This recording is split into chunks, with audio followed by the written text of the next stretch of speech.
The desert night was quiet, save for the whispering wind that crawled over the Austrian hillsides. Inside a modest white house, the faint smell of medicine and perfume mingled in the air. A light burned softly in the window, but no one stirred within. The next morning, police would find her body. A woman once adored, feared, and whispered about in every corner of America's criminal underworld. Her name was Virginia Hill, and they said she died alone. But those who knew her would tell you this: a woman like Virginia Hill never truly dies. Her secrets linger. Her story refuses to fade, and her legend, born in blood and ambition, still haunts the shadows of the past. Before she became the queen of the mob, before she walked through the smoke-filled halls of Chicago's gangland, before her name was spoken in the same breath as Bugsy Siegel's, she was just a girl from Alabama. Marbury wasn't much to look at, a small town buried in the deep South where the air was thick and dreams were small. The Hills were a poor family, not cruel, but hardened by circumstance. Virginia, the only girl among several brothers, learned early that the world wasn't kind to women who waited. She was sharp-tongued, quick-minded, and had a fire in her that frightened her mother. When the local preacher warned her about sin and vanity, she'd just laugh. She wanted more than the fields, more than the dust, more than the life mapped out for her by birth. Her childhood was a parade of escape attempts, sneaking into town fairs, stealing looks at the traveling shows, flirting with danger like a moth flirting with the flame. She had a way with people, a charm that could melt suspicion. Even as a teenager, she learned that beauty could be a weapon, and words, when wielded right, could open doors that brute force never could. But beneath that charm was calculation. She was a dreamer, yes, but she was also a survivor. She saw how men looked at her, and she learned to use it, not out of vanity, but necessity. By 15, she'd had enough of small-town sermons and dirt roads. She wanted lights. She wanted cities. She wanted to own something in a world that owned everyone else. When she finally left Alabama, no one knew exactly how she managed it. Some said she ran off with a traveling salesman. Others claimed she forged papers and hitched rides with strangers. What mattered was that by the early 1930s, she was in Chicago, the city of steel and sin, where the smoke never cleared and opportunity always came at a price. It was the heart of America's underworld. Gangsters ran the streets like kings. Bootleggers flooded the alleys with whiskey, and the nightclubs were temples of excess. In that chaotic mix of money and murder, a young girl with a southern drawl and sharp instincts could either drown or rise. Virginia chose to rise. Chicago in 1933 was not a place for the timid. The Great Depression had stripped the country bare, and men were willing to do anything to survive. The mob, once born from Prohibition, had evolved into a shadow government, organized, ruthless, efficient. It wasn't just about booze anymore. It was gambling, unions, drugs, and money laundering, all woven into the city's veins. Al Capone was locked away, but his empire had simply changed hands. Frank Nitti, Paul Ricca, Jake Guzik, names whispered in the bars and back rooms where the real power sat. Into that dangerous orchestra walked Virginia Hill, not as a musician, but as a woman who could make the music bend to her will. She started small, as they all did. A waitress in a smoky club where the drinks were strong and the men stronger. The stories say she waited tables for gangsters, learning their habits, studying the hierarchy like a student watching her teachers. She was observant. She remembered faces, conversations, moods. She knew when to flirt, when to listen, when to disappear. It wasn't long before she caught the attention of one of Guzik's associates, a man who liked her wit as much as her looks. He offered her a job, something a little more interesting than serving gin.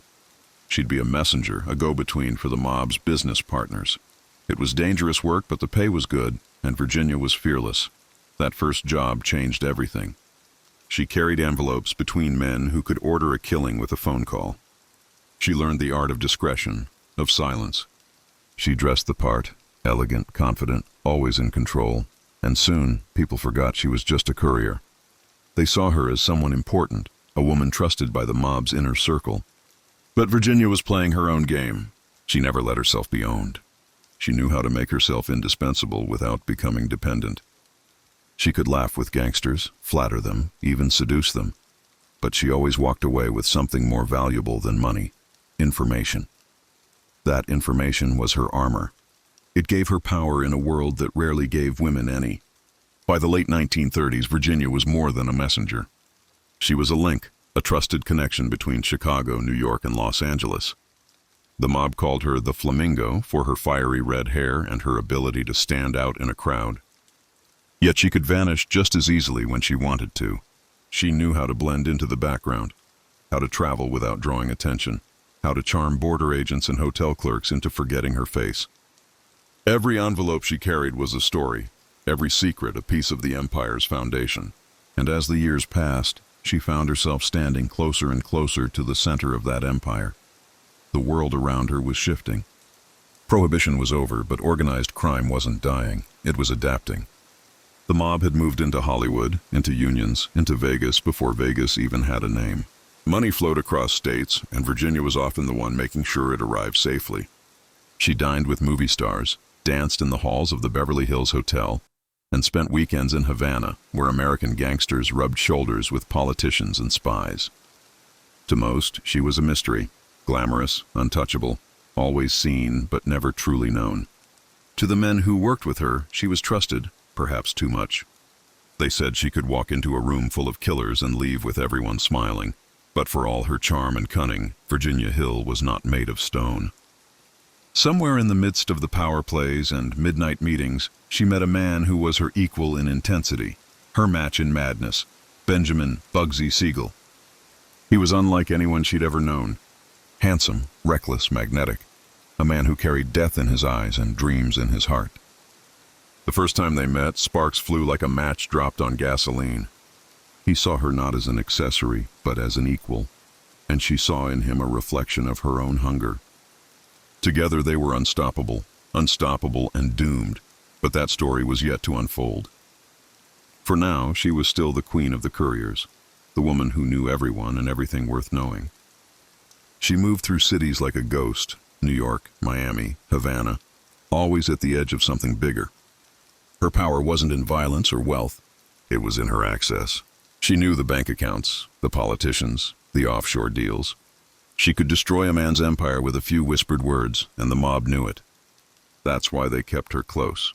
Too valuable to lose, too dangerous to fully trust. It was a delicate balance, one that Virginia mastered like an artist balancing on a razor's edge. Yet deep down, she knew the clock was ticking. The higher she climbed, the more she saw the cracks beneath the surface. The men who once laughed with her could turn on her in an instant. The envelopes she carried were filled with more than money. They carried death sentences, betrayals, and confessions. Every time she boarded a train or plane, she wondered if it would be her last trip. But fear was a luxury she refused to entertain. She kept moving, kept smiling, kept drinking the world dry as if every glass of champagne could wash away the danger closing in. There's a photograph of Virginia from those years, standing at a bar in Los Angeles, a cigarette in hand, her eyes daring the camera to blink first. You can almost see the story behind them. The girl from Marbury who ran from the fields and found herself in the center of America's criminal elite. She had traded innocence for influence, poverty for power. But power comes with a price, and in the shadows of Chicago and Los Angeles, debts were always collected. Still, for that moment in time, she was untouchable. The newspapers would write about her later, calling her the mob's mistress, the woman who knew too much. But in those early years, she was simply the woman everyone wanted to know and no one could control. She had outplayed the men who thought they were her masters. And somewhere deep down, she must have known that her story, the one that began on a dusty road in Alabama, had become something legendary. Years later, when people tried to piece together her past, they'd argue about the details. Was she a spy? A thief? A lover? The truth is, Virginia Hill was all of those things and none of them. She was a creation of her own making, part dreamer, part con artist, part queen. She built her throne in the only kingdom that would have her, the Underworld. And though she didn't rule it with bullets or fear, she ruled it just the same, with secrets, with charm, and with the kind of power that can't be measured in dollars or blood, only in silence. And so, the girl from Marbury disappeared into the smoke of Chicago's skyline, reborn as something far greater than she ever imagined. The world would soon know her name. But for now, she was still in the making, the queen of secrets, preparing to meet her king. Chicago in the late 1930s was a city that never slept, a machine built on ambition and corruption. It was a place where men like Frank Nitti ruled the streets by day and owned the nightclubs by dusk. The lights of the Loop glowed through the fog like a mirage, but beneath those glittering streets ran a labyrinth of fear and power. For Virginia Hill, it was both a playground and a battleground. She had earned her way into that world not through force, but through finesse, and every connection she made tightened her grip on the invisible web of the mob's empire. Her reputation had grown, a woman of beauty and brains, someone who could handle dangerous errands and never spill a secret. In an empire built on silence, she had become a rare treasure. By 1937, Virginia wasn't just running messages. She was trusted with cash, real money, heavy money, the kind that could buy silence, bribe judges, or bankroll assassinations. She moved through hotels, train stations, and smoky lounges with elegance and precision. Sometimes she carried stacks of bills in a fur coat. Sometimes she traveled with an empty suitcase, only to return with a fortune hidden beneath her dresses. She was the perfect courier, invisible to those who didn't know her, unforgettable to those who did. Men underestimated her, and she liked it that way. In a world of gangsters and gamblers, Virginia Hill was no one's fool. The men at the top, Guzik, Rika, and later Lansky, recognized that she wasn't just another pretty face in a man's game. She was a strategist, someone who could read a room and predict its outcome before the first drink was poured. When deals needed discretion, they called her. When tempers flared between bosses in different cities, she was the one who smoothed it over with a smile and a few well-chosen words. And the more she worked, the deeper she sank into that seductive underworld where cash ruled and loyalty could shift with the wind. But for Virginia, it wasn't just about the money. It was about power, the quiet kind that hid beneath laughter and lipstick. She knew what every man in that world feared most: exposure. The mob ran on secrets, and she was the keeper of them all. The names of bankers who laundered blood money, the cops who took bribes, the politicians who dined with killers. Virginia knew them all. She wasn't dangerous because she carried guns or orders. She was dangerous because she knew where the bodies were buried. And in that kind of world, knowledge was worth more than gold. Her network stretched far beyond Chicago. The outfit had its hands in New York, Kansas City, Miami, and Los Angeles. And Virginia became the thread that connected them all. She traveled constantly, her passport a roadmap of American vice. Havana became one of her favorite places, a paradise for outlaws where rum flowed freely and the police looked the other way. There she met Meyer Lansky, a man who was as quiet as Bugsy Siegel was loud. Lansky saw something in her that few others noticed: discipline. She didn't drink too much, didn't talk too much, and never lost her cool. To a man who built empires on control, that made her invaluable. Lansky and Siegel were partners, though polar opposites in temperament. Where Meyer was calm and calculated, Bugsy was explosive and charismatic. The two of them had brought the New York syndicate's influence west, looking toward Los Angeles as the next frontier. And when Bugsy first met Virginia Hill, something electric sparked between them. She was attending a lavish party in Beverly Hills, mingling with actors, producers, and mobsters who moved among the glitter like predators in silk suits. Bugsy noticed her immediately, her confidence, her danger, the way she owned the room without saying a word. Their first conversation was short but charged. He called her a Southern girl playing with fire. She told him she'd never met a fire worth fearing. That was all it took. They were drawn to each other with the inevitability of a storm meeting the sea. Both were ambitious, volatile, and driven by something they couldn't quite name, a hunger for more than the world would ever allow them. Bugsy Siegel was already a legend in his own right. Handsome, ruthless, and brilliant, he had clawed his way up through the brutal streets of Brooklyn, working as a hitman for the mob before becoming one of its most feared enforcers. He had a taste for luxury and violence in equal measure, but beneath his polished charm lay the heart of a madman, and Virginia loved it. With him, she didn't have to pretend. She could match his wit, his temper, his fury. They fought like thunder and lightning, and they loved with the same intensity. Together, they became the golden couple of the underworld, glamorous, untouchable, and utterly unpredictable. Hollywood was their playground. Bugsy introduced her to actors, producers, and businessmen, while Virginia introduced him to the subtle art of manipulation. She knew how to handle the high society crowd, how to dress for the right events, how to turn gossip into advantage.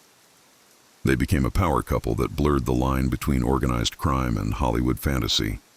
Reporters whispered about them, and the tabloids hinted at scandal, but no one could quite prove anything. But love in that world was never safe. Behind the laughter and champagne, there were eyes watching, whispers spreading, loyalties shifting. The mob tolerated Bugsy's wild streak because he delivered results, until he started dreaming bigger than anyone thought possible. He wanted to build something in the desert, a paradise of gambling and luxury that would outshine every casino in the country. He called it the Flamingo Hotel, a name inspired by the woman he adored. Virginia became his partner in that dream. She funneled money, soothed angry investors, and convinced mob bosses that Bugsy's vision could change everything. She traveled across the country, meeting men in dimly lit restaurants, passing envelopes filled with promises and cash. She believed in Bugsy, believed that he could turn sand into gold. For a time, it seemed like he might.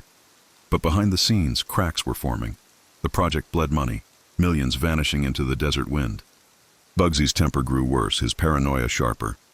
He accused others of betrayal, screamed at investors, and made enemies of men who didn't forgive easily. Virginia tried to calm him, to remind him of the bigger picture, but even she could feel the ground shifting beneath them. The mob's patience had limits, and Bugsy was burning through it fast. She was sent back to Chicago more than once, summoned by Lansky himself.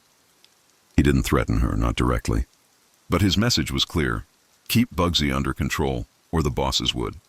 Virginia returned to Las Vegas each time, trying to reason with the man she loved. But Bugsy wasn't listening anymore. He was too deep in his own delusion, convinced that he could finish the Flamingo and make everyone rich. The grand opening in December 1946 was a disaster. The weather was cold, the guests few, and the hotel far from complete. The mob's millions had evaporated and their faith with it. Bugsy was finished, and everyone knew it, except Virginia. She begged him to leave, to run away with her, to start over somewhere far from the reach of men with long memories. But Bugsy laughed it off, calling her dramatic. When the bullet finally found him, it was quiet and brutal. A single night in Beverly Hills, a rain of glass. A man's head slumped over a newspaper. The call reached Virginia hours later, and for the first time in her life, she broke. She had known it was coming, had felt it in her bones, but knowing didn't soften the blow. The man who had given her everything and destroyed just as much was gone. She sat alone in a dark hotel room, surrounded by silence, her face buried in her hands. The woman who had walked through danger without flinching now trembled. But Virginia Hill was not built to stay broken. Grief in her world was a luxury few could afford. Within days, she was back in motion, moving money, cleaning trails, burning names from her address book. The mob's attention had turned to her. Some whispered that she had stolen from them, hidden money Bugsy had promised to return. Others claimed she had known about the hit before it happened. Whether true or not, Virginia became a liability. A woman who knew too much, who had seen too much. The FBI began watching her too. They wanted answers about Siegel's murder, about the hidden money, about the mob's financial web. But when they brought her in for questioning, she gave them nothing. Not a single detail, not a single confession. She met every accusation with poise and defiance. "I don't know anything," she told them, and maybe that was the truth, or maybe it was the best lie she ever told. By the end of the 1940s, Virginia Hill was a name known around the world. The newspapers called her the mob's mistress and the queen of the underworld. Hollywood painted her as a femme fatale, part seductress, part spy. But none of them knew the real story: the hunger, the loneliness, the endless running. Behind the silk dresses and diamond earrings, she was a woman always one step away from ruin. And as the world closed in, she knew that her time at the top was running out. The death of Bugsy Siegel had marked the end of one chapter in her life, and the beginning of her reckoning. The empire she helped build was crumbling, and the whispers about her betrayal were growing louder. But Virginia Hill didn't vanish quietly. She still had cards to play, still had secrets worth more than gold. She was ready to fight, even as the shadows grew darker around her. The Queen of Secrets was still standing, but for how long? That was a question even she couldn't answer.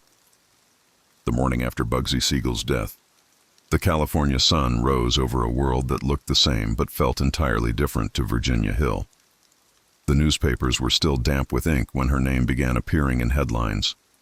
"Gangster's girl flees the country," they read, or "The Flamingo's mistress vanishes." Reporters waited outside her home, clicking their cameras as she stepped out in dark glasses and a scarf, her expression unreadable. She did not speak to them. She didn't need to. Her silence said everything. To the public, she was the grieving lover of a murdered mobster. To the FBI, she was a woman who might hold the keys to a web of corruption stretching across states and oceans. To the mob, she was a liability, one they might have to erase. Virginia knew that standing still meant dying. So she ran. Within weeks, she was gone from Los Angeles, crossing oceans and borders like a ghost. In the years that followed, she would live in hotels, rented villas, and borrowed apartments, her bags always half-packed, her mind never at rest. Europe became her refuge and sometimes her prison. In the cafes of Paris and the casinos of Rome, she could still charm men with that southern warmth and those careful eyes. But even in her laughter, there was an edge, a sharpness that came from knowing she was hunted. She drank too much, smiled too often, and trusted no one. Back in the United States, the FBI built a thick file on her. They traced her bank accounts, her wire transfers, her lovers. They wanted to know where the mob money had gone, whether Bugsy Siegel's missing millions had been hidden under her name. Virginia never confirmed or denied anything. When she spoke to American journalists from her European hideouts, her voice carried that same unflappable confidence. "I was never in the rackets," she told one interviewer. "I knew men who were, sure. But that doesn't make me one of them." She was defiant, even charming, but behind that charm was exhaustion. She had spent too long looking over her shoulder. In the summer of 1950, the FBI finally got their chance to bring her back into the spotlight. The United States Senate had launched a full-scale investigation into organized crime, the Kefauver Committee. It was the first time the American public would see, on live television, the faces behind the country's underworld. Senators grilled mobsters, bookkeepers, and hitmen under hot lights. When Virginia Hill's name came up, the cameras were already rolling. She was subpoenaed to testify, and for a brief moment she was back on American soil. Her name splashed once again across every newspaper in the nation. The hearings took place in New York, but it felt more like a theater performance than a court. The room was packed with journalists, photographers, and curious citizens. When Virginia entered, all heads turned. She wore a tailored black dress, pearls at her neck, and an expression that could freeze water. Even the senators seemed momentarily distracted by her presence. They had expected a nervous woman, broken and fragile from years of scandal. Instead, they got a queen walking into her coronation. She sat down, crossed her legs, and lit a cigarette as the flashbulbs went off. The senators began with polite questions. Her background, her travels, her relationship with Siegel. But Virginia had no intention of playing the victim. Her tone was sharp, her replies quick. When asked how she supported herself, she replied coolly, "I have friends, and I've always had a little money of my own." The room laughed, and even the senators smirked, though uneasily. Beneath the humor there was tension. The committee wanted names, mobsters, politicians, anyone she had dealt with.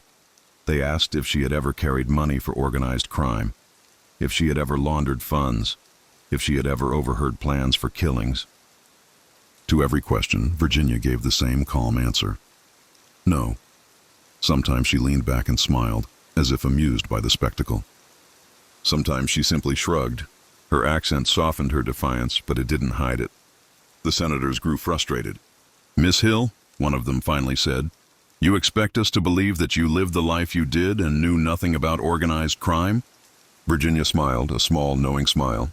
"Senator," she said, "people think a lot of things about me. Most of them are wrong." The audience chuckled again, but the senators did not. They saw what the mob had long understood. Virginia Hill was untouchable, not because of what she did, but because of what she knew. She had built her survival on silence, and not even the government could crack it. When the hearing ended, she stood up, adjusted her coat, and walked out past the flashing cameras, her dignity perfectly intact. But outside the courtroom, the world was changing. The mob was under siege. The Kefauver hearings had ripped open the illusion that organized crime was an invisible hand. The bosses were nervous, the money trails exposed. Men she had once called friends were being arrested, deported, or shot. And though she had outlasted many of them, Virginia knew the tide was turning. America had grown tired of its gangsters. The glamour was gone, replaced by fear and disgust. For Virginia, the fallout was brutal. The publicity that once made her a celebrity now made her radioactive. No one wanted to be associated with her. Not in Hollywood, not in Chicago, not in New York. Her accounts were frozen, her reputation shredded. The IRS came after her next, accusing her of tax evasion, demanding hundreds of thousands she didn't have. She fought them in court, swearing she had no hidden fortune, but the image of her as a mob queen clung to her like smoke. Whether she had Bugsy's money or not, everyone believed she did, and that was enough to damn her. She returned to Europe, where the press still treated her like a mysterious American celebrity. She settled for a while in Italy, drifting between Rome and Naples. The post-war years were good for people who knew how to reinvent themselves, and Virginia tried to do just that. She dated businessmen, dined with aristocrats, and lived like she still belonged among the elite. But it was all borrowed time. The money she had was running out. Her name still carried weight, but it also carried danger. American agents kept tabs on her, and old enemies still whispered her name. There were nights when she would sit alone on a balcony overlooking the Mediterranean, the sea glimmering beneath the moonlight. She would drink slowly, thinking of Bugsy, of the flamingo, of the noise and lights that once surrounded her. Now there was only silence. She had escaped the mob's wrath, evaded the government's reach, but at a cost. She had no one left. The friends she'd made were dead or imprisoned. The men who had adored her were gone. She was a ghost haunting her own life. She wrote letters during those years, to friends, to lawyers, even to her family back in Alabama. In one, she confessed that she missed the chaos of America, missed the noise and the movement. Over here, she wrote, "Everything feels too quiet. I don't know how to live without something to fight for." It was as close as she ever came to admitting regret. But the past has a way of finding those who try to escape it. In the early 1960s, the Austrian government began investigating her finances, suspecting she was involved in currency smuggling. The headlines came again, smaller this time, but crueler. Former Gangsters girl under probe. She denied everything, as always, but the weight of the years was showing. The once glamorous woman was now tired, her beauty fading, her confidence cracking around the edges. Those who saw her in those final years described her as lonely but proud. She lived in a modest home near Salzburg with her son, trying to hold on to what little normalcy she could. The house was quiet, the days repetitive. Yet sometimes, neighbors said, she would dress up and sit by the window with a drink, as if waiting for a visitor who never came. Maybe she was waiting for a letter, or a voice from the past, or maybe she was just remembering what it felt like to matter. In March of 1966, she was found dead in that same home. The police called it suicide, an overdose of sleeping pills. She was only 49. Some said it was despair. Others whispered it was something else. A silencing of the woman who had known too much for too long. The truth was buried with her, as she would have wanted. No confession, no note, no apology. Just silence.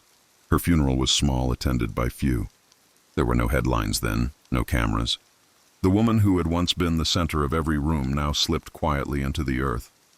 And yet her legend didn't die. In the decades that followed, her story was told and retold by journalists, historians, filmmakers. They painted her as a femme fatale, a spy, a tragic figure. None of them really knew her. No one did, because Virginia Hill was more than the sum of the rumors. She was a mirror of her time, ambitious, cunning, reckless, shaped by a world that never made space for women like her. She didn't build the mob, but she moved through its veins like blood, giving life to men who thought they controlled her. She loved deeply, fought fiercely, and fell hard. Her story was one of survival in a world designed to consume the weak. And though it ended in tragedy, it was never without fire. If you listen closely, you can still hear her name whispered in the history of American crime, spoken with a mix of admiration and fear. Virginia Hill, the girl from Alabama who danced with devils and never blinked. She lived fast, died young, and left behind a trail of secrets that no one ever fully uncovered. She was the mob's queen of secrets. And like all true queens, she ruled her world until the very end. Decades passed. But the legend of Virginia Hill refused to fade into the shadows of history. Long after her body was lowered into the cold Austrian soil, the whispers continued. Some claimed she had faked her death, that a woman like her, too cunning, too elusive, couldn't possibly have gone out so quietly. Others said the mob had finally caught up with her, silencing her for good after she'd spent years dodging their reach. The truth, as with everything surrounding her life, was blurred between rumor and myth. But what remained certain was this: Virginia Hill had become a symbol, not of crime, not of glamour, but of the impossible dance between power and survival in a world run by men who thought they were untouchable. In the years following her death, the world she had once inhabited changed beyond recognition. The mob that had ruled America's cities with money and bullets was cracking from within. The old families were dying off or turning on each other, their empires collapsing under the weight of greed and paranoia. New generations rose, colder, more ruthless, less loyal. But even among the new names and faces, there were still murmurs of the past. In smoky back rooms of Chicago and Las Vegas, older gangsters would sometimes raise a glass to the ones who came before, to the legends who had built the roads they now walked. Bugsy Siegel's name would come up, followed by the inevitable mention of her, the woman who had stood beside him, who had been his flame and his undoing. Hollywood couldn't resist her story. In the 1970s, when crime films dominated the box office, writers and producers dug through FBI files and yellowed clippings, fascinated by the idea of the gangster's girl who knew everything and said nothing. They painted her in many shades: the seductive spy, the tragic lover, the femme fatale who brought down a king. Actresses tried to capture her spirit, to understand what kind of woman could hold the loyalty of a man like Bugsy Siegel and still walk away from his empire with her head high. None of them quite managed it. Virginia Hill wasn't a character you could play. She was an energy, something raw and untamable. For the public, she became a curiosity, a cautionary tale wrapped in mystery. For historians, she was a puzzle. They dug into her life, searching for the real woman behind the myth. They found fragments, birth records from Alabama, old photos from her early days in Chicago, faded letters from her time in Europe. But no single piece explained how a poor girl from the South had risen to the top of America's criminal underworld. Some said it was beauty, others said it was brains. But those who had known her knew it was something else, a kind of magnetic force that drew people to her, whether they wanted to be or not. There was a reporter, decades later, who made it his mission to write her definitive biography. He traveled to Salzburg, Rome, and Los Angeles, tracing her steps, interviewing anyone still alive who had once crossed her path. What he found was a trail of contradictions. Some described her as generous, even kind, a woman who would give her last dollar to a friend. Others called her manipulative, calculating, dangerous.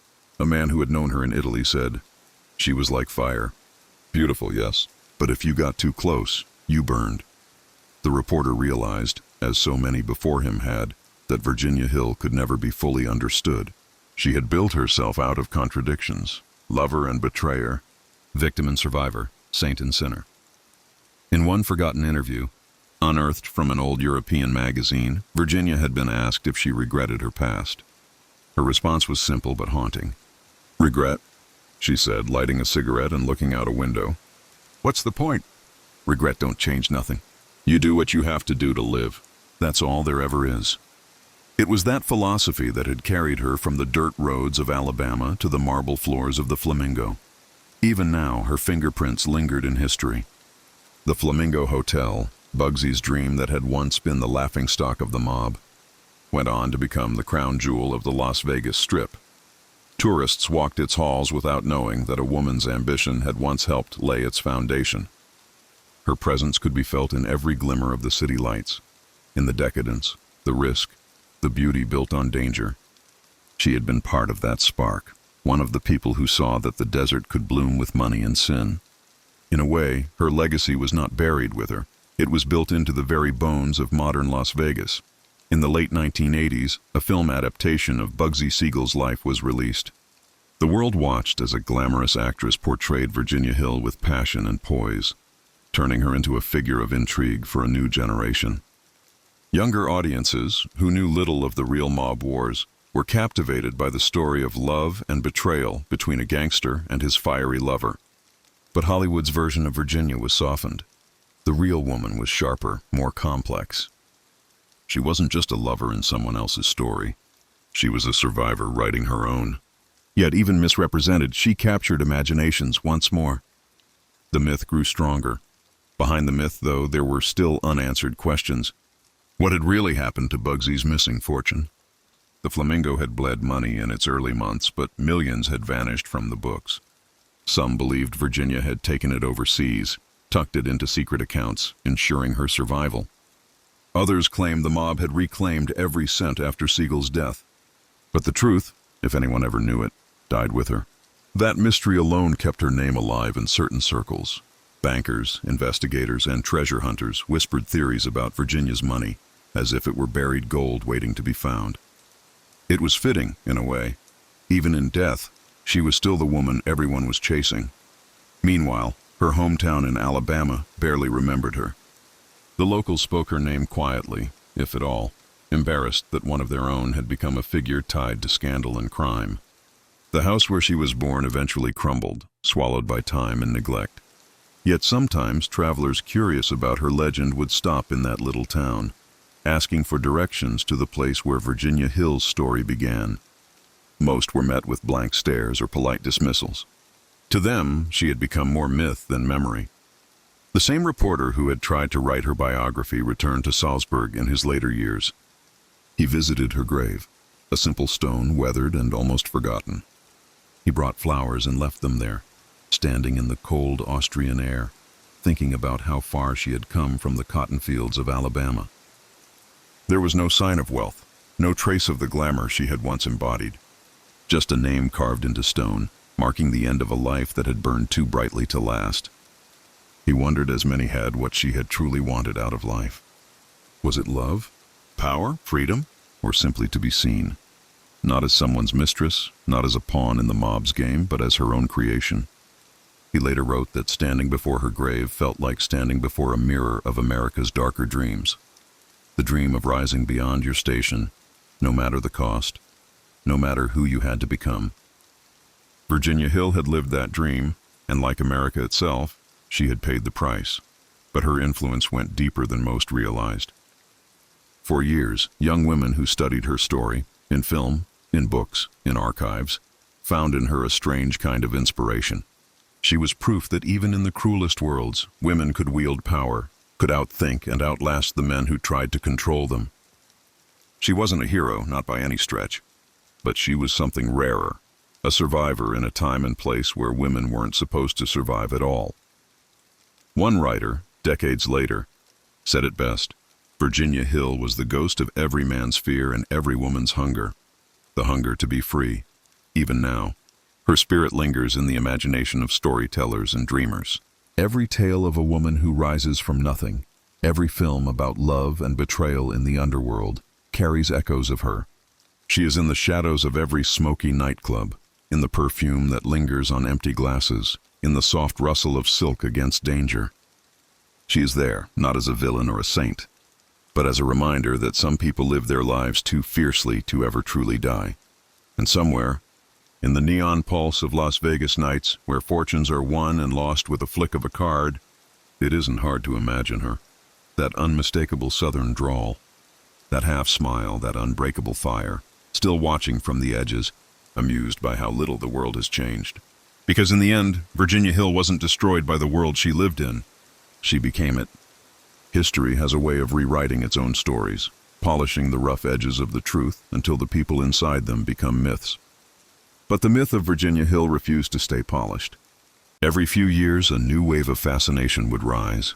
Journalists, filmmakers, and armchair historians trying to dig beneath the legend to find the real woman who once danced on the edge of power. The more they searched, the more tangled the truth became. She wasn't a mystery that wanted to be solved. She was a mirror reflecting the greed, ambition, and desire of everyone who tried to understand her. In the decades after her death, America began to romanticize its gangsters. The 1970s and 1980s saw the rise of crime epics, stories that turned men like Al Capone, Lucky Luciano, and Bugsy Siegel into tragic heroes of their own making. But few films or books dared to tell Virginia's story in full, because her power didn't fit the narrative. She wasn't the gunman, the boss, or the victim. She was something that frightened people even more. A woman who had survived the game without permission.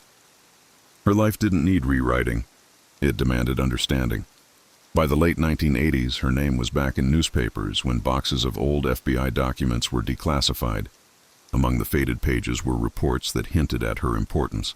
Secret meetings in Havana, coded bank transfers, whispered warnings sent to mob leaders before raids. The FBI had followed her across continents, chasing her shadow through Europe and the Caribbean, always one step behind. One report described her as a woman whose intelligence and cunning surpassed that of most men involved in the syndicate.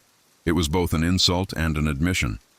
She had been underestimated from the beginning, and that was her greatest advantage. A historian named Jonathan Keene made it his life's work to piece together those scattered fragments. He published a series of articles titled The Queen of Secrets, The Untold Story of Virginia Hill. His research revealed how deeply she had been woven into the machinery of organized crime. She wasn't just Bugsy Siegel's lover. She had been a financial operator, moving millions for the Chicago outfit and their allies. Through her charm and intellect, she became the mob's unofficial diplomat, a bridge between cities and syndicates. When Keene wrote that, without Virginia Hill, there may have never been a Las Vegas, few dared to disagree. But Keene's work stirred anger too. Old men who had once been young soldiers in that underworld came forward, denying her influence. They claimed she was nothing more than a messenger or a mistress, a distraction in a man's world. Yet their bitterness betrayed something else, fear. They feared her memory, the idea that a woman had outplayed them in their own brutal arena. Even decades later, the power of her name could still make them uneasy. Keene traveled to Austria in the early 1990s to retrace her final years. The small town of Koppel hadn't changed much. Locals were cautious, unwilling to talk about the American woman who had died there. Her house still stood at the edge of town, its wooden frame weathered, the windows clouded with dust. Inside, he found only silence. No photos, no letters, just echoes of a life once vibrant and wild. But he did find one thing, a hidden drawer in a vanity table that had been left behind when her belongings were sold off. Inside were a few personal effects, an old lipstick tube, a broken pearl necklace, and a faded postcard from Las Vegas. On the back, in her unmistakable handwriting, it read, "It all looks smaller from here." That single line haunted him. It was both a confession and a farewell. He realized then that Virginia Hill hadn't just escaped America to avoid the law. She had run from her own legend. After years of living in the glare of danger and desire, she must have grown tired of the noise.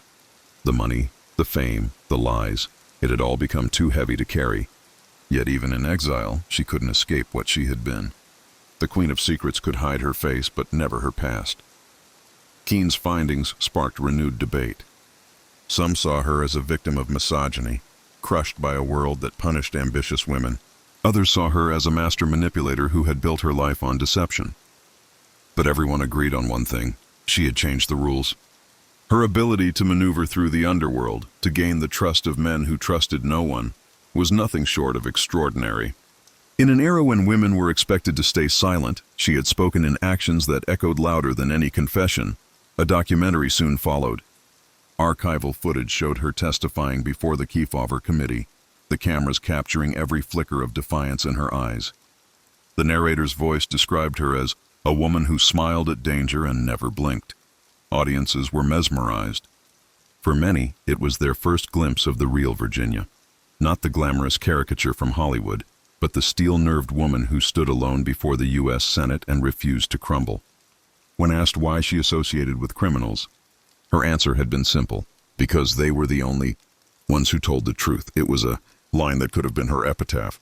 But behind that fearless exterior had always been vulnerability, a longing to be seen as more than the roles she played. Old friends who had known her in her European years spoke of loneliness, of her evenings spent drinking and staring out windows as snow fell outside. She still dressed elegantly, still carried herself like a woman who belonged to another time. But there was a sadness in her laughter, a hollowness in her eyes. Some nights she would tell stories of Bugsy, of Hollywood, of Las Vegas before the lights, her voice trailing off into silence. It was as if she was talking to ghosts. In her final months, she had reportedly written letters to several old acquaintances in America.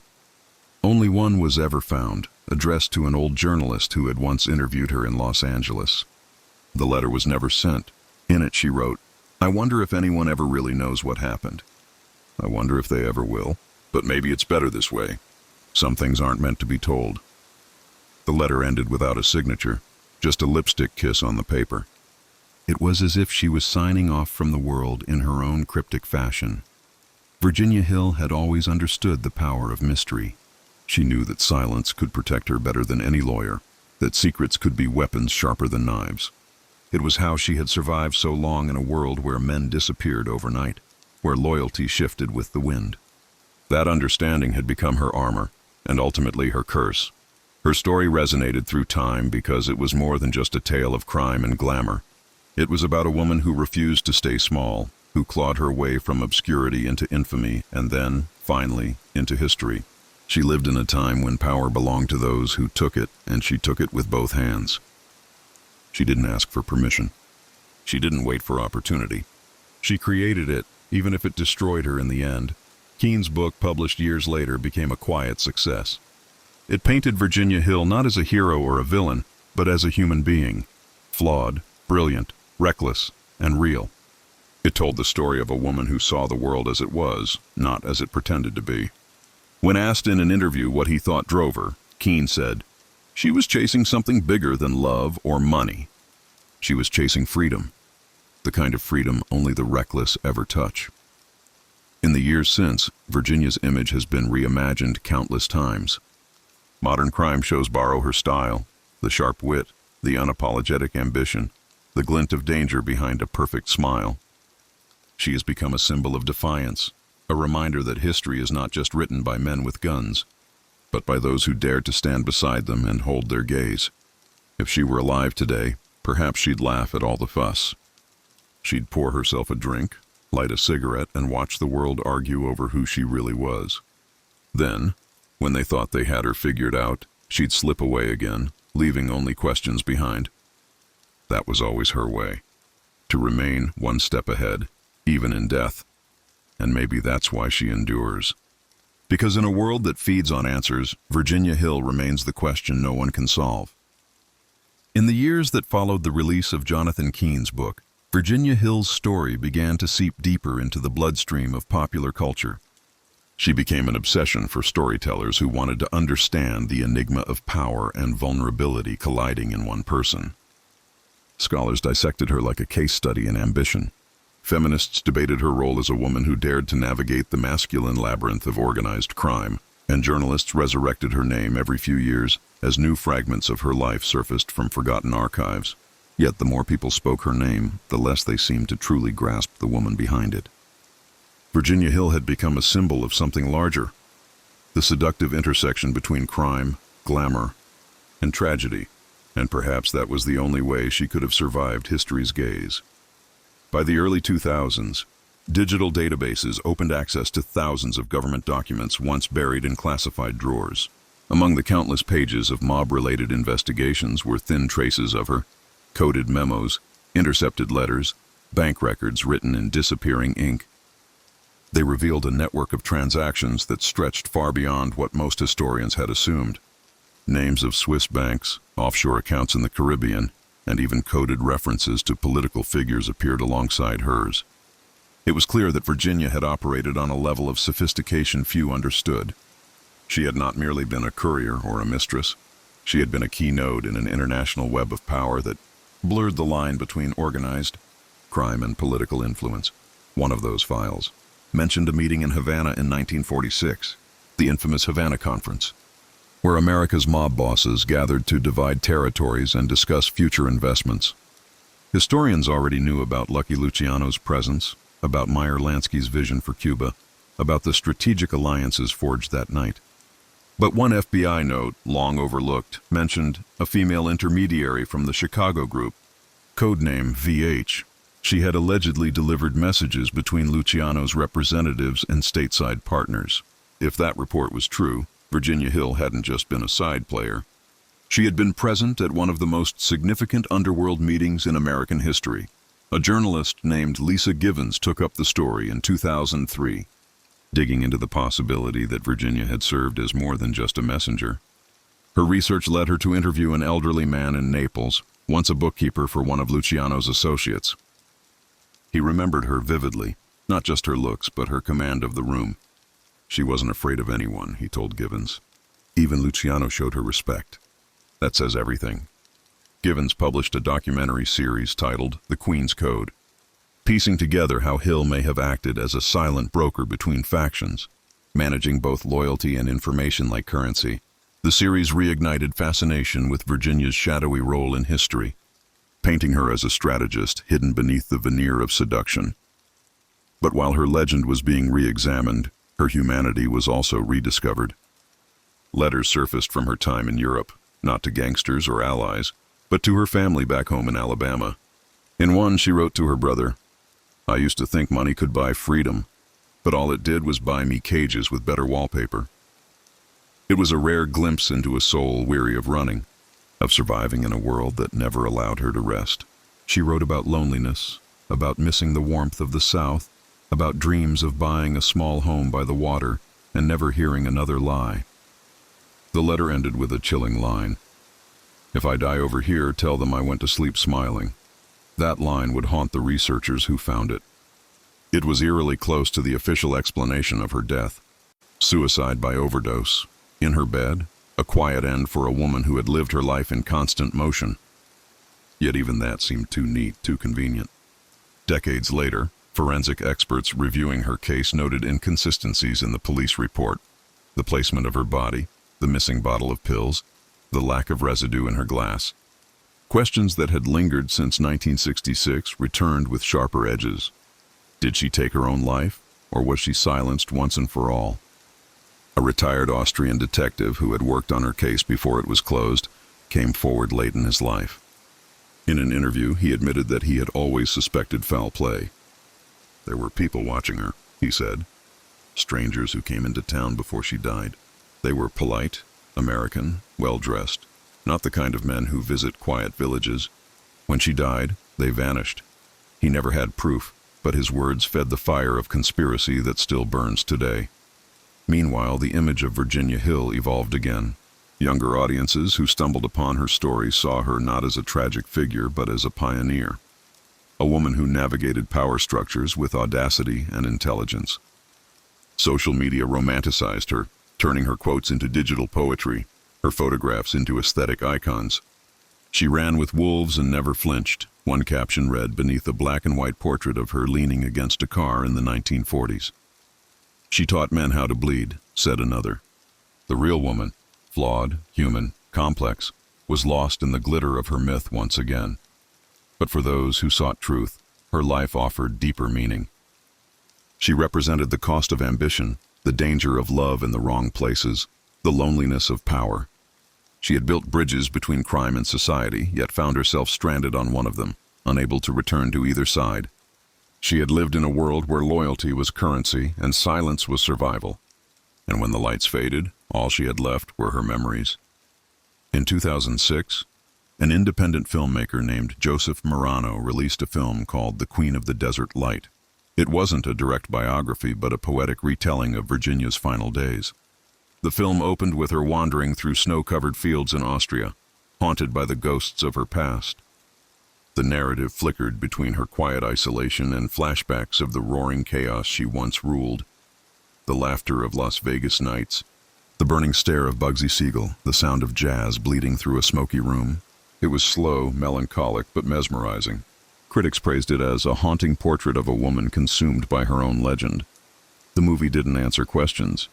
It only deepened them, which was perhaps the only honest way to tell her story. That same year, the Flamingo Hotel in Las Vegas celebrated its 60th anniversary. Tourists wandered through the modern casino, unaware of the ghosts beneath their feet. A plaque near the entrance commemorated Bugsy Siegel, the visionary who helped build the Strip. Nowhere did it mention Virginia Hill. Yet to those who knew the history, her shadow was there, in the pink glow of the neon lights, in the name Flamingo itself, a nickname she had inspired. She was still there, in spirit, watching the city that had grown from the dream she helped ignite. Somewhere between the fiction and the facts, between love and betrayal, Virginia Hill had transcended her own mortality. She had become a symbol of contradictions, beauty and danger, intelligence and chaos, love and destruction. The world kept trying to define her, but she had always defined herself. That was her secret, perhaps her greatest one, that she never let anyone else write her story while she lived. And even in death, she managed to keep it unfinished. As years turned into decades, new researchers, filmmakers, and novelists continued to chase her ghost. Some called her a tragic heroine, others a manipulative spy. But those who studied her most deeply came to see her not as either extreme, but as both.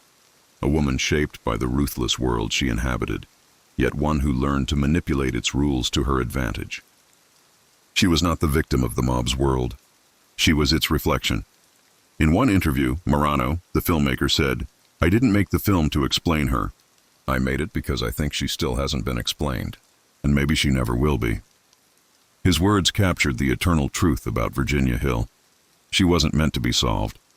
She was meant to be remembered, not as a saint or sinner, but as a story that refuses to fade. And so her name continues to drift through history like cigarette smoke in a dimly lit room, visible for a moment, then gone, leaving only the scent of something dangerous and unforgettable. By 2010, the name Virginia Hill had evolved from a whispered legend into an emblem of America's fascination with the dark seduction of crime and glamour.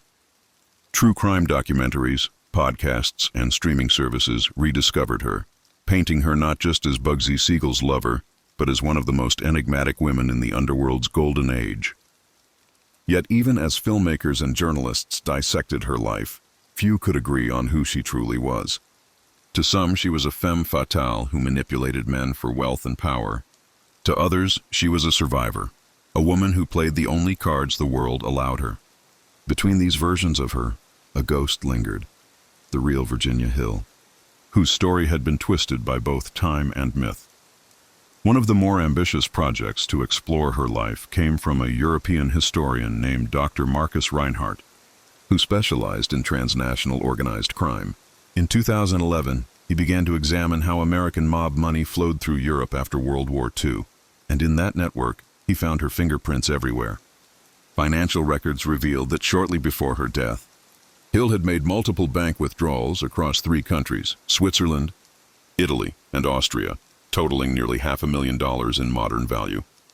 The timing was suspicious. She was supposedly broke when she died, her accounts empty, her estate small and unremarkable.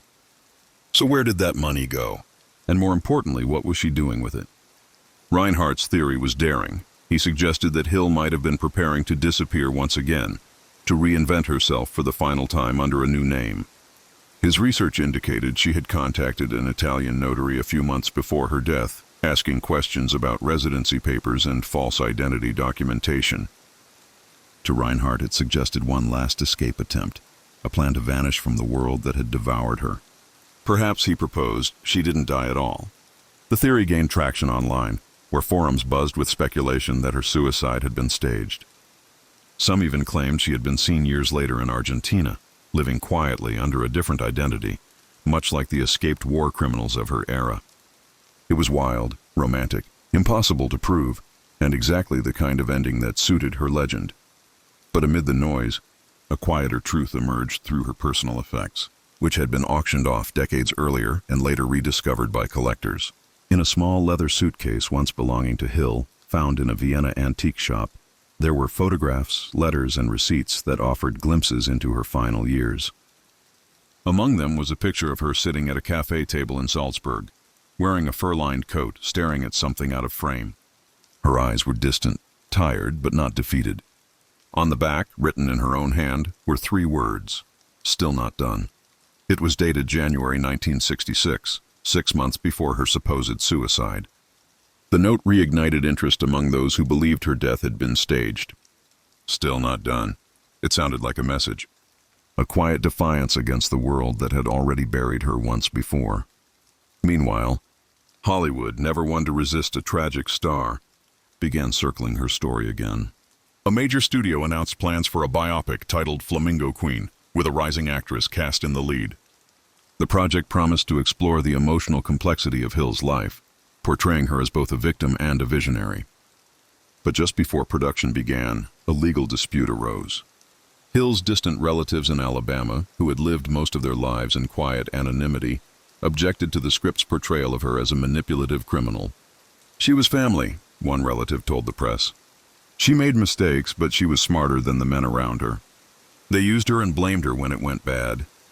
The film was shelved indefinitely, leaving another incomplete portrait of a woman history couldn't quite define. In Las Vegas, her name began to resurface too. The Mob Museum, newly opened in the city's old post office building, dedicated a small exhibit to her. Visitors could see a collection of photographs, telegrams, and a recreation of the hotel room where she once lived during her time with Siegel. On the wall, a quote from her interview with the Kefauver Committee read, "I made my own money. I wasn't no mobster's girl. I just ran with them." The crowd lingered there, reading those words, feeling the power in their simplicity. It was the voice of a woman who had spent her entire life insisting that she was more than what the world wanted her to be. A few years later, an Italian journalist named Francesca Lupi published a book called La Donna Fantasma, The Ghost Woman, based on newly found correspondences between Hill and a shadowy banker named Antonio Rivetti. The letters, written in coded language and fragments of English, hinted at her involvement in laundering post-war profits for American businessmen and former fascist sympathizers. One letter in particular stood out. Dated 1959, it read, "They all think I'm gone, but I'm only hiding where they can't reach me. The trick is not to disappear. It's to be forgotten by the right people." Whether Hill truly wrote it or not remained uncertain, but the tone, the confidence, and the intelligence in its phrasing made believers of many. The book became a sensation, reframing her not as a fallen woman but as a survivor of a system that devoured both men and women alike. By 2015, Virginia Hill had become a pop culture phenomenon once again. Documentaries, podcasts, and even music videos referenced her. She appeared as an archetype, the dangerous muse, the rebel in silk gloves, the woman who smiled while the world tried to tame her. In this era of re-examination, younger audiences viewed her differently. They saw in her a kind of defiance that resonated with modern feminism. She was a woman who refused to play by the rules, who used her intelligence and charm to carve power in a world that denied her any. Yet the irony remained. Her legacy once again was being shaped by others. The real woman, the one who once sat alone in a snowy Austrian village dreaming of silence, was still hidden beneath the mythology. Around this time, a letter emerged in an estate sale in Salzburg. It was addressed to a Mr. F. Zanetti and written in English, but with an Austrian postmark. The handwriting matched samples confirmed to be Hill's. In it, she wrote, "I've done what I could. The rest belongs to time. Tell them not to find me." The date? August 5th, 1966, just days before she was found dead. Some saw it as a farewell, others as a coded instruction to an accomplice helping her vanish. When the letter reached American news outlets, it reignited the mystery.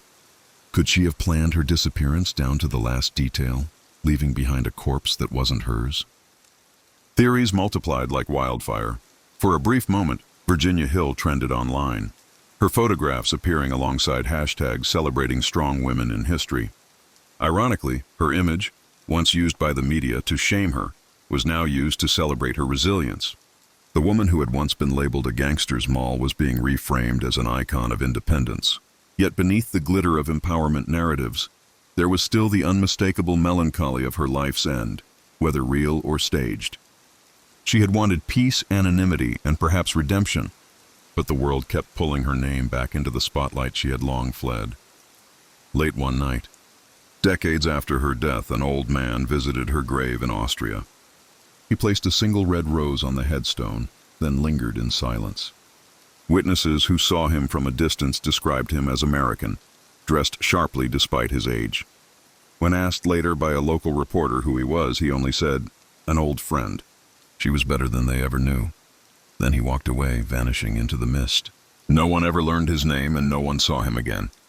The story spread among locals, another ghostly chapter in the legend of the woman they called Die Königin der Schatten, the Queen of Shadows.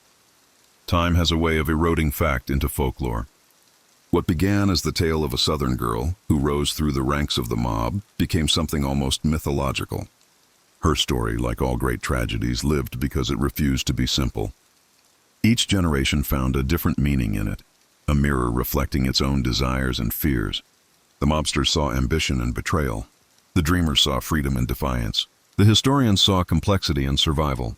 And through it all, Virginia Hill remained unknowable, her voice echoing faintly through the years. I made my own money. I wasn't no mobster's girl. Somewhere, perhaps in an unmarked archive, lies the truth about her death. Maybe she really did take her life, tired of running.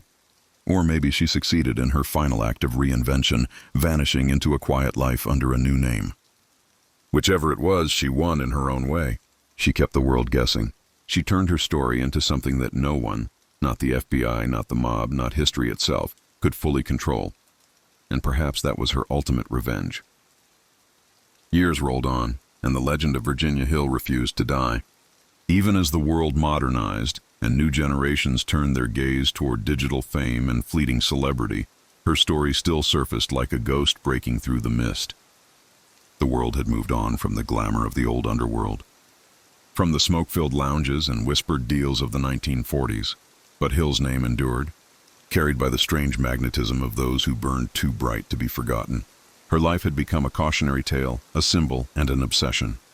Historians, journalists, and amateur sleuths continued to probe her story, trying to separate the woman from the myth that had consumed her. But every time someone thought they had reached the truth, it slipped through their fingers like sand. In 2021, a young American filmmaker named Rachel Carrington traveled to Salzburg with a small crew to film a documentary about Hill. Rachel had grown up fascinated by the myth of Bugsy's girl. But unlike most who told her story through the lens of scandal, Rachel wanted to understand her as a human being, what drove her, what haunted her, and why she never seemed to belong anywhere. She began her research in Los Angeles, interviewing aging mob historians, tracing Hill's movements from Chicago to Beverly Hills, and then to the sun-bleached chaos of Las Vegas. But it was in Austria, standing before Hill's grave under a cold gray sky, that she felt the weight of her subject's story. The inscription was plain, unadorned: Virginia Hill Hauser, 1916-1966. There was no mention of her fame, her lovers, or her crimes, just a name and a span of years. To Rachel, it felt like a deliberate silence, a choice by a woman who had once been known everywhere to finally be anonymous. The more Rachel dug, the deeper the mystery grew. She uncovered inconsistencies in the Austrian police report, small details that didn't align. The estimated time of death, the temperature of the room, the lack of fingerprints on the vodka bottle, all seemed off. She interviewed an elderly man named Otto, who had worked as a clerk in the local police department at the time. His memory was frail, but his recollections were chilling. He claimed that the night before Hill's death, he had seen two American men in expensive coats near her cottage. They had spoken English with Chicago accents, and one of them carried a small case. When he asked them what they were doing, they brushed him off. The next morning she was found dead. Otto's story was impossible to verify, but it stirred something in Rachel, a sense that maybe, even in her final act, Hill hadn't been alone. Rachel's documentary, titled Queen of Secrets, became an unexpected hit when it premiered the following year. She had filmed it like a noir detective story, her narration weaving through shadowed reenactments and grainy photographs, blending fact and atmosphere until the line between history and fiction blurred. The film asked one central question: was Virginia Hill murdered, or did she orchestrate her own disappearance? Rachel left the answer open-ended, presenting both the evidence and the ambiguity, and letting viewers decide. What made the documentary haunting was its ending, a slow montage of the Austrian countryside fading into twilight, over which Rachel whispered. She wanted to disappear, but she left too many echoes behind. After the film's release, online communities reignited their fascination with Hill. Forums buzzed with theories. Some believed the mob had silenced her for knowing too much about money hidden overseas. Others thought she'd faked her death and fled south, living out her final years in peace. A handful of amateur investigators claimed to have traced her alias through Swiss banking records that continued to receive small deposits well into the 1970s. No one could prove it, but the possibility that she had beaten both the law and the mob captivated everyone. Virginia Hill, the woman who had been hunted, judged and exploited, might have been the only one who truly escaped. But for those who studied her life closely, what stood out wasn't the mystery of her death. It was the brilliance of her survival. In the 1930s and 1940s, the mob world was brutal, unforgiving, and dominated by men who viewed women as accessories or distractions. Yet Hill had carved her place among them not through violence or manipulation, but through her understanding of power. She knew people, their desires, weaknesses, ambitions. She could read a room faster than most gangsters could draw a gun. She made herself indispensable. Behind the scenes, she managed money, carried messages, and brokered deals that even high-ranking mobsters wouldn't touch directly. Bugsy Siegel had once said she was the smartest person he ever met, and that scared him. Their love affair was volatile, explosive, and doomed, but it was also built on mutual fascination. He was drawn to her audacity. She was drawn to his fire. Together, they became legends of the Underworld's golden age, two meteors crossing the same dark sky. But when Siegel was gunned down in Beverly Hills, Hill learned a harsh truth. In the mob, loyalty ended when convenience did. The men who had once praised her turned on her. They accused her of betrayal, of talking too much, of being the reason Siegel died. From that moment on, she became a liability, a loose end to be tied off. Yet somehow, she endured, slipping through the cracks of history again and again. By the time she reached Europe, Hill was no longer a queen of glamour, but a ghost in exile. Yet even then, her instincts didn't fade. She lived quietly, but she kept her eyes open. Locals recalled her as a polite, elegant woman who always seemed to be waiting for something, or someone. Perhaps she was waiting for a message, or perhaps she was just waiting for the past to stop chasing her. But the past never stopped. It shadowed her, whispered her name through the walls, and eventually caught up, whether by her own hand or someone else's. Rachel Carrington's documentary wasn't the end of Hill's revival, it was just the spark. Over the next few years, interest in her story soared. Streaming networks raced to option new dramatizations. A miniseries was announced, casting a major actress to play Hill, depicting her as a brilliant, defiant woman navigating the toxic world of organized crime. Critics called it a feminist reimagining of mob mythology.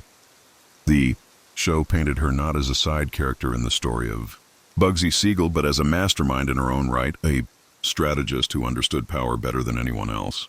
It was beautiful, haunting, and controversial. Some older historians criticized this new version, arguing it romanticized her. Virginia Hill wasn't a feminist hero, one said on a podcast. She was a survivor in a brutal system. She wasn't out to change the rules, she just learned how to play by them better than anyone else. But others disagreed.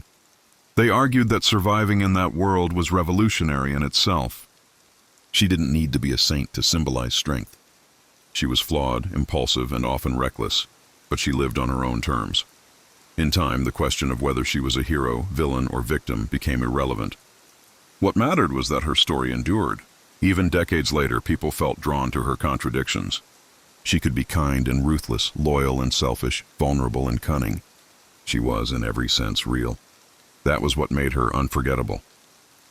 In 2024, an event was held at the Mob Museum in Las Vegas to mark the anniversary of her birth. It was a small gathering of historians, filmmakers, and curious visitors. They screened footage of her testimony before the Kefauver Committee, the infamous moment when she sat under glaring lights, surrounded by powerful men who expected her to break. But she didn't. She faced them with sharp wit and icy poise, answering questions with sarcasm that made the audience laugh, though it infuriated the senators. "I never asked nobody for favors," she told them. "If I made money, I worked for it." Her voice, even crackling through the old audio, carried the defiance of someone who refused to be diminished. When the recording ended, the room was silent. One of the speakers, an elderly author who had written about the mob for decades, stepped up to the microphone. "You know," he said softly, "most of the men she knew are buried in infamy. But her story? It still gets told. Maybe that's her real victory." That night, the streets of Las Vegas shimmered with neon reflections. The city that Siegel built, the dream that Hill helped nurture. Tourists walked past the Flamingo, unaware that behind its glowing signs was a history soaked in blood, ambition, and betrayal. Somewhere beneath the noise, her ghost lingered. She had been part of this city's birth, a silent architect of its glamour and chaos. Every roulette wheel that spun, every drink poured under pink lights, carried echoes of her laughter. If there's one truth that remains about Virginia Hill, it's this. She was never just a footnote in someone else's story. She was the pulse beneath it. Every man who crossed her path left a mark on history, but she became its haunting melody. The one you can't forget even when the song is over. In the end, perhaps she didn't need redemption. Perhaps she never wanted forgiveness. Maybe all she wanted was to live freely, even if freedom came with a price she could never escape. Her life was a reflection of America's own contradictions, its glamour and greed, its ambition and decay. And just like the country that created her, she left behind a legacy of brilliance and ruin. When people talk about the golden age of organized crime, they speak of Capone, Lansky, Siegel, and Luciano. But somewhere in those stories, behind the cigars and Tommy guns, there's always a woman with fire in her eyes, moving in the background, orchestrating the unspoken deals. That woman was Virginia Hill, the mob's queen of secrets. And even now, her secrets aren't all told. Somewhere out there, maybe in an old bank vault or a forgotten notebook, the last piece of her story waits to be found. Until then, her legend lives on, in whispers, in smoke, in the glittering reflection of Las Vegas lights. The more time passed, the clearer it became that Virginia Hill's story was not bound by the decades she lived in. It had become timeless, a riddle that each generation rediscovered and reinterpreted according to its own obsessions. In the age of social media, where stories were consumed in fragments and legends were condensed into hashtags, she found an unlikely resurrection. Clips from old interviews, blurred black and white photographs of her beside Bugsy Siegel, and snippets of Rachel Carrington's documentary began circulating online. Someone posted her famous line from the Kefauver hearings, "I made my own money, I wasn't no mobster's girl," over footage of Vegas neon lights, and within hours, it went viral. Suddenly, Virginia Hill was trending again, her image transformed into a symbol of rebellion and self-determination. The irony was delicious. A woman once condemned by the public as a manipulative accomplice had become a feminist icon in the digital age. But for those who truly studied her life, it wasn't the glamour that fascinated them. It was the solitude that haunted her. Beneath the diamond necklaces, behind the laughter that echoed in the nightclubs of Los Angeles and Havana, there had always been a sadness, a sense that she knew how temporary it all was. She once told a friend long before her fall, "You can't own anything in this life. You can only borrow it till somebody meaner takes it away." That line, simple and fatalistic, captured the essence of her world. Everything she had, money, men, security, was borrowed time. Even her name, the most personal thing of all, had been traded and altered until it became less of an identity and more of a myth. By 2025, several new investigations into her life were underway. One was an academic project run jointly by universities in the US and Europe called the Hill Archives. It aimed to compile every known document, photo, and testimony linked to her, in the hope of piecing together a more complete image. What emerged from that work wasn't just the portrait of a mob associate, but of a woman who operated as an intermediary between two worlds. The glittering facade of high society and the shadowy corridors of organized crime. Her correspondence revealed her as more calculating than her reputation suggested. In letters to financiers and middlemen, she used coded language that hinted at her deep understanding of banking and international movement of funds. She wasn't just a courier. She was a broker of information and capital. One letter discovered in the archives stood out. Written in 1948 to an associate in Havana, it said, "You know what's funny? They think I'm a decoration. That's what saves me. The less they see, the more I can do." That sentence alone rewrote how many scholars viewed her. Hill had weaponized the way men underestimated her. She had played the part of the glamorous distraction, using their arrogance as camouflage. While they drank and bragged, she listened. While they flaunted their power, she collected secrets. That was the real genius of Virginia Hill, her invisibility. Meanwhile, the entertainment industry continued to feed on her myth. A new streaming series titled The Queen of the Flamingo premiered, retelling her life in 10 stylized episodes dripping with the neon romance of mid-century America. It began not with Bugsy Siegel's death, as most stories did, but with Hill as a child in rural Alabama, barefoot, stubborn, and already dreaming of escape. Viewers were captivated by this version of her, a girl born in poverty who refused to accept the limits of her world.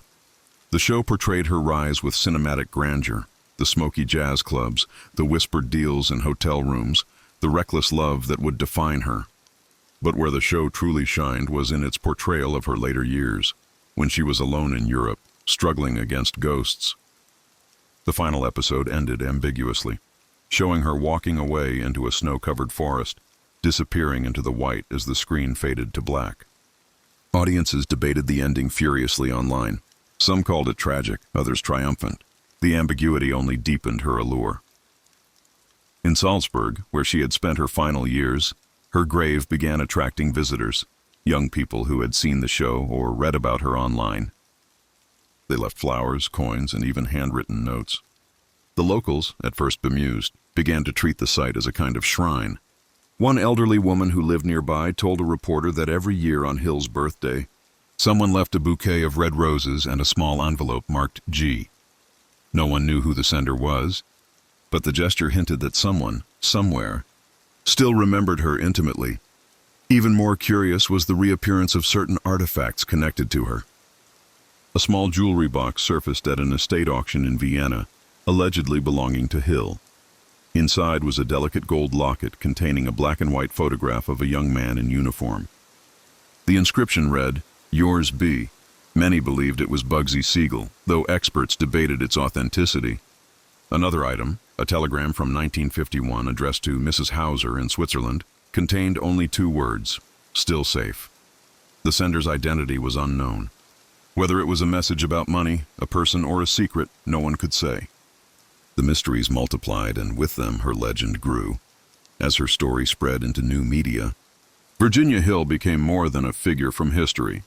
She became a mirror reflecting modern obsessions with fame, control, and reinvention.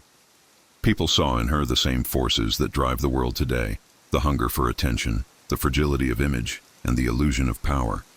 Influencers and self-made moguls quoted her lines, comparing her resilience to their own struggles.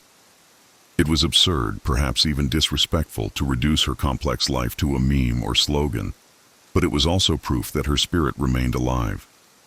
Hill had always understood the currency of perception, and even in death, she was still manipulating it. Yet beneath the surface-level fascination, there was something deeper that drew people to her, a sense of tragedy that transcended glamour. The more one learned about her, the clearer it became that she was a woman both liberated and trapped. She had escaped the limitations of her upbringing only to become ensnared in another kind of cage, one made of wealth, violence, and reputation. The men around her lived fast and died hard, but they were remembered as legends. She, on the other hand, was remembered as a scandal. That injustice still lingered in every retelling of her story. In 2026, an independent journalist named Aaron Desmond published a book titled Last Confession: The Lost Letters of Virginia Hill. He claimed to have uncovered previously unseen correspondence written during her final months in Austria. According to Desmond, Hill had confided in a local priest, writing letters that revealed her exhaustion and guilt. She wrote of being watched, of fearing men who spoke like Chicago ghosts, and of a secret that could burn 2 governments. The book ignited controversy, especially because Desmond never produced the original letters, citing privacy laws and ongoing negotiations with the family. Skeptics dismissed the book as a fabrication, but even they couldn't deny that it added another layer of intrigue to her myth. And then came one of the most startling discoveries of all. In 2027, while digitizing old immigration records, an archivist in Argentina stumbled upon a peculiar entry from 1967. A woman named Verona Haas, born in Alabama in 1916, had applied for residency in Buenos Aires. The handwriting on the application bore striking resemblance to Hill's. The photograph attached showed a woman with dark hair and cautious eyes, slightly older but unmistakably similar. The file contained no forwarding address, no death certificate, and no trace of her afterward. It was a ghostly echo that reignited the theory that she had faked her death and fled. The story hit the headlines, sparking fresh debate. Had Virginia Hill truly died in Austria, or had she once again outsmarted everyone? If she had lived under a new name, one can imagine what her final years might have looked like. Perhaps she found a small apartment in a quiet district surrounded by potted plants and old books. Maybe she walked to the market every morning, nodding politely to neighbors who never guessed who she was. Maybe she listened to the radio and smiled faintly whenever she heard news from America, the land she had escaped but never truly left behind. It's a romantic image, yes, but one that fits her. For all her chaos, she always wanted peace. And perhaps at last she found it. The historians, of course, still argue. They debate whether she was a victim or a conspirator, a manipulator or a survivor. But to the ordinary people who encounter her story for the first time, she represents something simpler. The idea that even in a man's world, one woman could carve her destiny through wit, charm, and sheer willpower. She was neither saint nor sinner, just human, gloriously and tragically human. The story of Virginia Hill remains unfinished, and perhaps that's the way she wanted it. Every time a new clue appears, every time a filmmaker or writer takes another swing at capturing her essence, she escapes once more. The truth about her is like smoke, visible for a moment, then gone before you can grasp it. Maybe that was her final act of control, ensuring that no one would ever truly own her story.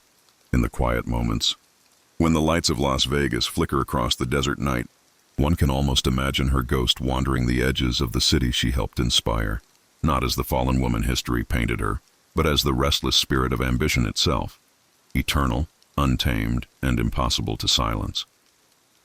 Years after the debates, documentaries, and fictionalized portrayals faded into the endless churn of media cycles, Virginia Hill's name still lingered like cigarette smoke in an empty room. Her story had outlived its time, transforming from a tale of one woman's ambition into a symbol of an era, the last gasp of the American dream before it curdled into something darker. And yet, behind all the myth-making, one truth remained constant. No one really knew her. Even those who claimed to have loved her couldn't say with certainty what she wanted most from life. Maybe that was her victory. Maybe that was her punishment. In 2029, a new discovery reignited global fascination. A storage facility in Zurich, scheduled for demolition, revealed a hidden compartment in one of its walls. Inside was an old, weather-beaten suitcase bearing the initials VH. The contents were astonishing. Ledgers, passports under multiple names, photographs of men in expensive suits, and a single reel of 8mm film labeled Miami 1946. The news broke within hours, and journalists swarmed the story. The footage, when restored, showed a luxurious private party at a seaside villa. Among the guests were several figures linked to the early days of organized gambling. European financiers and, most shockingly, Virginia Hill herself, laughing beside a man who bore an uncanny resemblance to a notorious American businessman rumored to have mob ties. The reel ended abruptly, the laughter cut off mid-frame, leaving more questions than answers.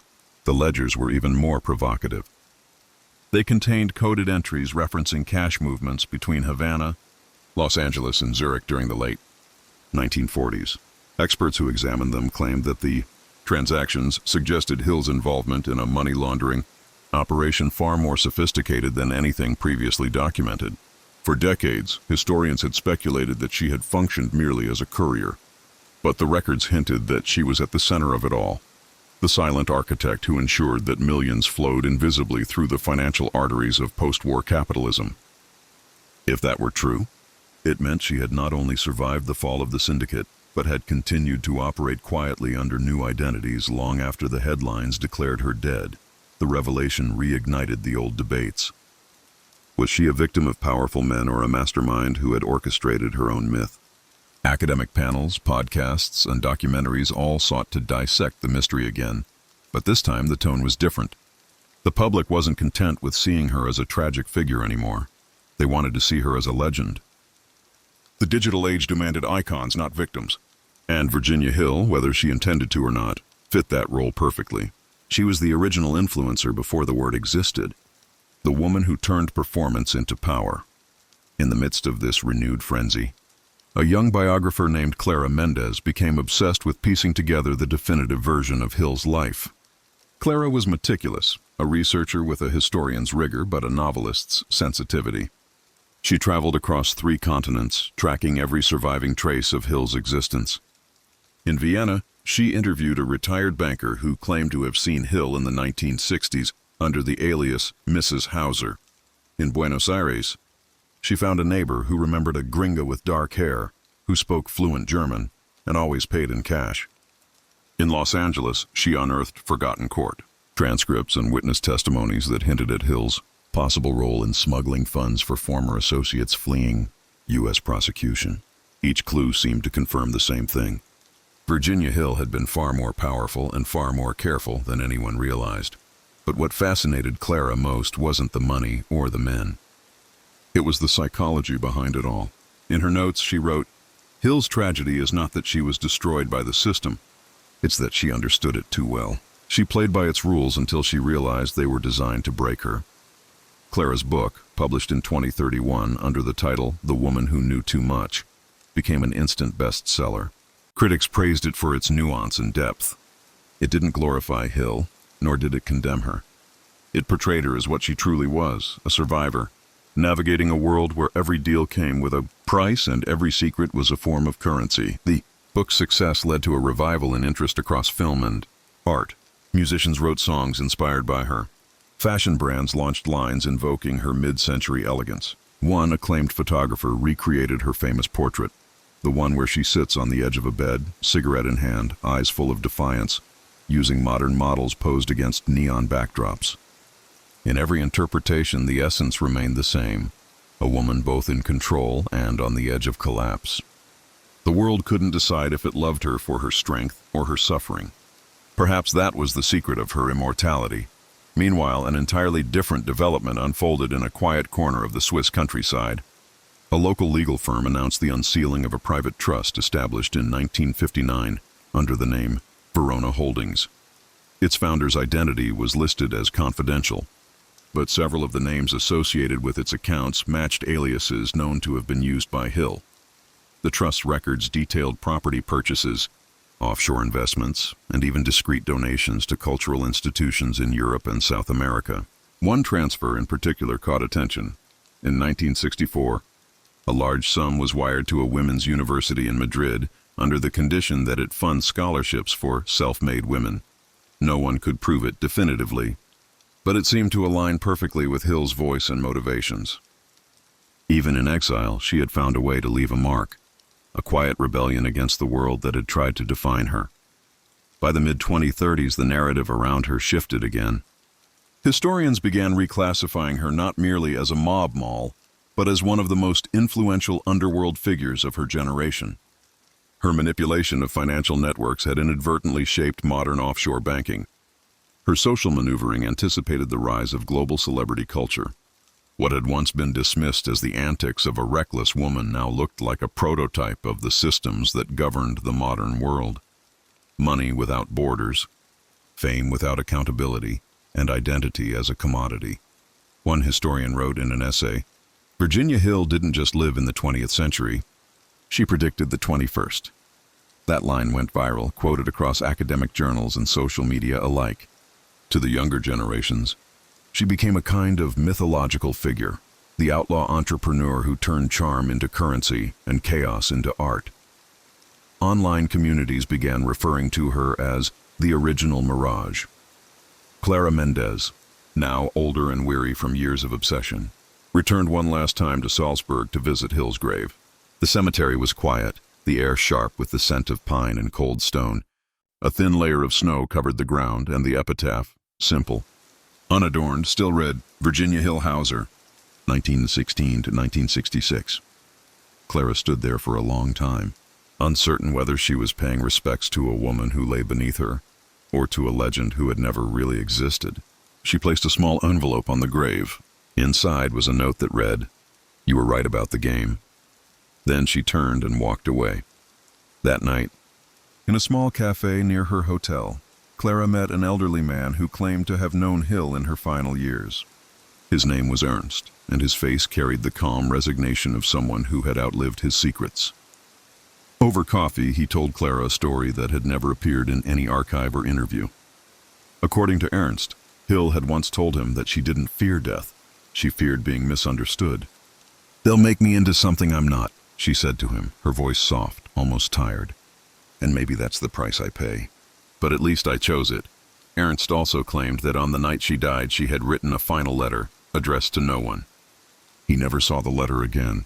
He said the police took everything, but he remembered one line clearly: "Tell them I was awake." That single phrase haunted Clara for years afterward. Awake. It seemed to encapsulate everything about Virginia Hill: her awareness, her cunning, her refusal to sleepwalk through a world that wanted her complacent. Perhaps that was her true legacy. Not the money, not the fame, not even the scandals, but the refusal to be passive in the face of power. She had played the game with open eyes, knowing exactly how dangerous it was. By 2040, her story had entered the realm of legend, detached from the constraints of biography or fact. University courses analyzed her life as a case study in gender politics, criminal sociology, and the mythology of ambition. The real woman was gone, but her shadow stretched longer than ever. Artists continued to reinterpret her image. Historians continued to argue over her motives. She had become, in the truest sense, immortal. Not through sainthood or redemption, but through mystery. If you walk through Salzburg today, you might still find the small cemetery where her grave lies. Visitors leave offerings: lipstick tubes, casino chips, and photographs of Las Vegas. Some even whisper her name, as though invoking a spirit. And maybe, in a way, they are. For as long as ambition burns in human hearts, as long as people chase beauty and danger in equal measure, Virginia Hill will remain alive, not as a ghost, but as a lesson. She once said to a friend, "You don't get remembered for what you did, you get remembered for what they can't explain." That line, now etched on murals and quoted endlessly, is perhaps the truest thing she ever said. And so her story ends, or perhaps it only loops again, waiting for the next dreamer, the next historian, the next believer to reopen the case and search for her in the dust of old photographs. Because Virginia Hill was never just a woman. She was an idea. And ideas, especially dangerous ones, never really die.